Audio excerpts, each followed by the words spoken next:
Have you ever felt like you had a black cloud hanging over your head? Everything that you do seems to be cursed by failure and problems. You may have heard the poem written by Robert Burns in 1786. But Mousie, thou art no thy lane, in proving foresight may be vain. The best laid schemes o' mice and men gang after a-gley, and lay us naught but grief and pain for promised joy. But little mouse, you are not alone in proving foresight may be vain. The best laid schemes of mice and men often go askew and leave us nothing but grief and pain for promised joy. This eventually became the title of a John Steinbeck book of Mice and Men. What Burns was talking about is that we try to plan and schedule, and yet on the other hand of our lives are still filled with problems and failures. Failures are not necessarily a bad thing. It can be used in the learning process. The reason babies learn so rapidly is they try something, fail, and make corrections. Then they try again. They use this method to learn how to walk, talk, and get cookies out of the cookie jar. They are not afraid nor humiliated by failure. This is the same way that computers learn. Computers try something, and if they fail, they try something else until they succeed at a given task. This is called machine learning. We can allow failures to direct us to the correct path that we wish to go, or we can give up and have others take care of us. Computers or babies will never do this. There are always people that no matter what they do, everything seems to work out right for them. With these people, everything that they touch seems to turn into gold, and this is where we get the term, the golden touch. King Midas kept wishing that everything that he touched turned into gold, and one night a fairy touched him with her wand and said, "Everything you touch will turn into gold." And so it was so. Everything that King Midas touched turned into gold. He now had the golden touch. The first thing that he had in the morning was a cup of coffee. As he reached out and touched it, it entirely turned into gold. He was quite elated, as this seemed to be a large fortune to him. Then King Midas was hungry, so he reached out and touched a donut to eat, and it turned entirely to gold. As King Midas was quite irritated, as he was still thirsty and hungry, his daughter ran into the room, threw her arms around him in a loving embrace, and she immediately turned into a golden statue. King Midas died several days later, hungry, thirsty, and lonely. Was King Midas really successful, or was he addicted to failure?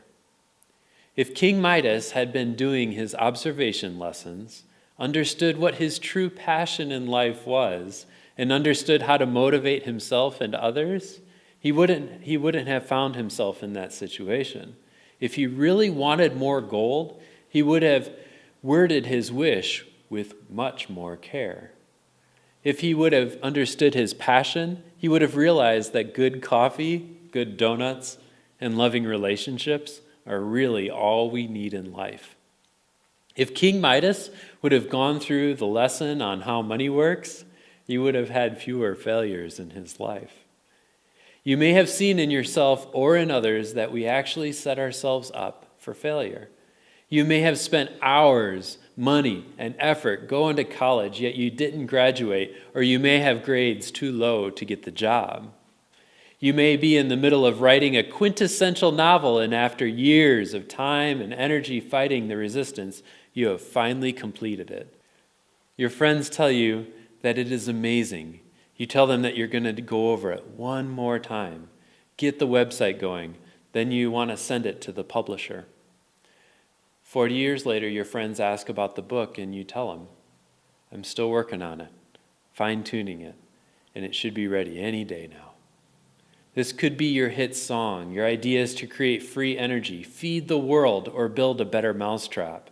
You spend hours and hours and years, and you never seem to complete this. You easily are distracted by squirrels and other such metaphorical critters. but none of these distractions are your passion. Here are some of the things that I've noticed that misdirect people to their failures.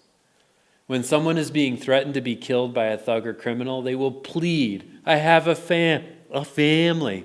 I am just a simple person. You don't need to kill me. They expose their weakness to protect themselves from predators. When people are trying to create free energy, they usually say they are going to send some hitman to kill me. They feel that success will cause other people to attack them.